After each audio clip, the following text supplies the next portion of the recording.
Kak Malik memasangkan kalung itu di leherku.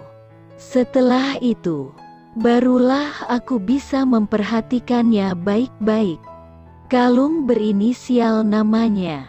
Dengan peluit kecil, aku tersenyum senang. Ini kalung yang biasa dipakai Kak Malik. Ini kalung yang biasa dipakai Kak Malik. Makasih Kak, ini aja. Aku suka kok, kataku senang. Kak Malik menatapku. Kalung itu dari ibu. Saat saya seusiamu. Ibu, tanyaku. Kepala Kak Malik turun naik. Ibu kasih. Ibu kandungmu. Ibu angkat saya. Pemberitahuan singkat itu cukup membuat seluruh tubuhku membeku. Kak Malik mengenal ibuku. Saya minta maaf kalau semua yang akan saya katakan ini akan melukaimu, Ayari. Tapi Pak Rahman meminta saya menceritakannya, supaya kamu bisa memahami semua yang terjadi saat ini. Saya, Pak Rahman, Bu Irna, kami semua sudah tak bisa menyembunyikannya terus dari kamu. Kalau tidak, Kak Malik terdiam, menghela nafas. Aku menunggu. Ibu masih hidup. Pemberitahuan singkat itu berdentang keras dalam hatiku. Darahku seperti tersedot naik ke atas kepala. Ibu terpaksa meninggalkan kamu dan Bapak karena ia ingin menyelesaikan sebuah penelitian. Awalnya Bapak mengira ibu hanya melakukan penelitian teknologi biasa saja. Tapi ternyata, petik 2, Kak Malik memperhatikan wajahku. Aku hanya diam, tak merasakan apapun mendengarnya. Biasa saja. Ibu menemukan sebuah teknologi persenjataan yang bisa membajak senjata dari jarak jauh. Ketika teknologi ini sedang dikembangkan, ibu hamil dan memutuskan tinggal di Indonesia. Entah bagaimana, seseorang membocorkan posisi mereka dan semuanya berantakan. Ibu harus bersembunyi untuk keselamatannya dan terpaksa meninggalkan kamu. Demi menjaga diri dari orang-orang itu, ibu terburu-buru menyerahkan copyright teknologi ini ke bayinya. Ia mengira takkan ada yang tahu. Bahkan kalau kau akan menggunakan hak itu, mereka harus menunggu sampai usiamu cukup. Selama menunggu itu, pihak perusahaan akan terus mengembangkannya. Jadi itu sebabnya aku selalu dikawal kemana-mana. Karena mereka khawatir aku diculik dan nanti harus menyerahkan copyright pada orang yang jahat, tebakku. Kurasa itu tebakan yang tepat. Karena Kak Malik menatapku cukup lama. Ia tak mengangguk, juga tak menggeleng. Hanya termangu, seperti menunggu reaksiku.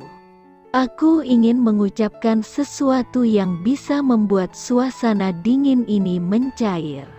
Sungguh, tak terbayang kalau aku memiliki sesuatu yang begitu berharga. Sesuatu yang justru memisahkanku dari ibu kandungku sendiri. Lalu ibu di mana sekarang? Tanyaku lemah. Setidaknya aku harus tahu keadaan ibu. Malik menggeleng. Kami tidak tahu, Ayari. Ibu menghilang secara misterius. Bapak sudah mencari ke sana kemari, tapi tak ada yang mau mengatakannya. Dari perwakilan perusahaan ibu, mereka bilang ini yang terbaik untukmu dan Bapak. Mereka takkan melakukan apapun terhadap Bapak. Karena Bapak tak tahu apa-apa, mereka juga takkan melakukan apapun padamu. Karena kecuali usiamu sudah 18 tahun, baru bisa menggunakan hakmu itu. Apa ibu dan bapak bercerai? Tanyaku makin sedih. Kak Malik mengangguk. Pernyataan tanpa kata yang membuat aku tertunduk dan menangis. Tadinya aku berharap, semoga perpisahan mereka hanya karena terpaksa bukan karena perceraian. Sejak awal bapak dan ibu tidak bahagia bersama. Ibu lebih sering di Jerman daripada di Indonesia. Mereka berusaha keras bertahan. Tapi saat ibu hamil dan tinggal bersama bapak, hubungan mereka makin memburuk. Makanya setelah menghilang beberapa bulan, ibu meminta bapak menceraikannya.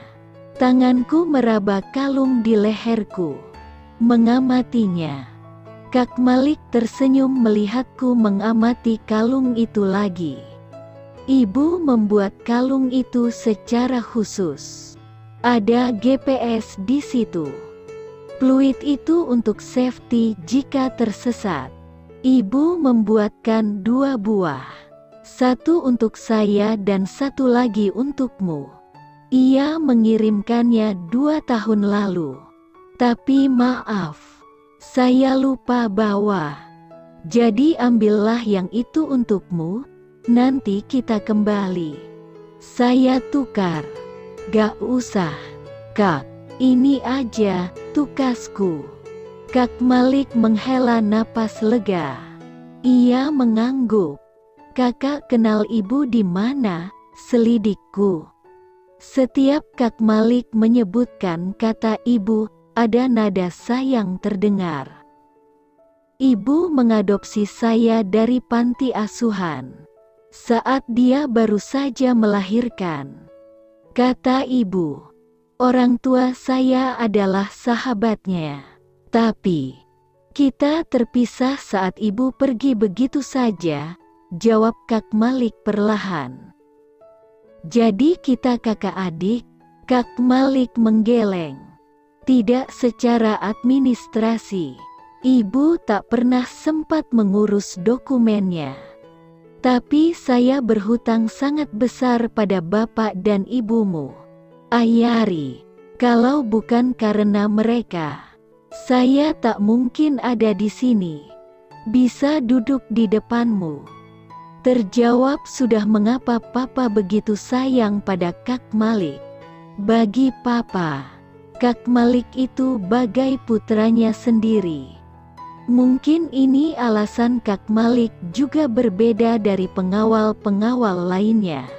Karena baginya, aku dan Kak Malik punya hubungan lebih dekat dari semua pengawal itu. Kak Malik sudah menjadi bagian dari keluargaku. Iya, kakakku. Ku cengkeram kuat-kuat kalung di leherku. Cintaku yang baru tumbuh. Tak pantas untuknya. Aku tak bisa mencintainya sebagai seorang pria. Ia hanya seorang kakak. Itulah perasaan yang menyebabkan ia menunjukkan perhatian padaku. Tidak lebih dan tidak kurang. Aku tak boleh melewati batas itu. Tidak boleh. Ia memang sudah mengisi seluruh duniaku.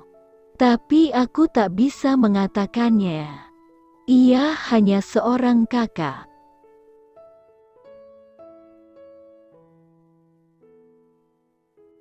Jadi kakak sudah tahu ibu di mana sekarang?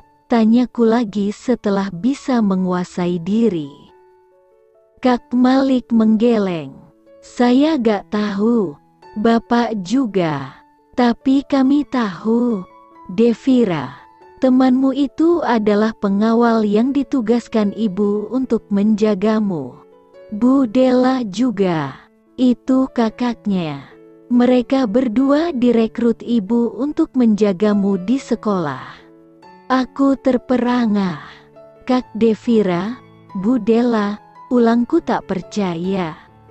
Anggukan Kak Malik membuat aku justru makin bingung. Aku benar-benar tak menyangka mereka bagian dari semua orang yang berusaha melindungiku. Selama ini, di semua sekolah yang kau masuki, ibu selalu memasukkan orang-orangnya. Sayangnya ibu tak memberitahu bapak. Jadi setiap kali bapak merasa curiga, ia akan memindahkanmu ke sekolah yang lain. Tiba-tiba aku teringat orang-orang di sekolah-sekolah lamaku. Orang-orang yang dianggap papa justru mencurigakan. Ibu guru di TK yang selalu memastikan aku benar-benar dijemput oleh pengawal suruhan papa. Pak guru yang begitu protektif padaku hingga dikira teman-teman semku kalau ia menyukaiku. Ada juga penjaga sekolah yang sering mengawasiku dari jendela sekolah. Lalu satpam sekolah yang selalu memintaku duduk di pos jaga sebelum ada yang menjemput. Masih banyak lagi orang-orang yang selalu bersikap sangat baik padaku selama ini. Tapi baru ini aku tahu alasannya. Pasti mereka adalah orang-orang yang dikirim ibu untukku. Kami juga baru tahu, Ayari, dari Devira. Ketika saya paksa untuk jujur, ucap Malik berusaha meyakinkanku. Bibirku gemetar, menahan tangis.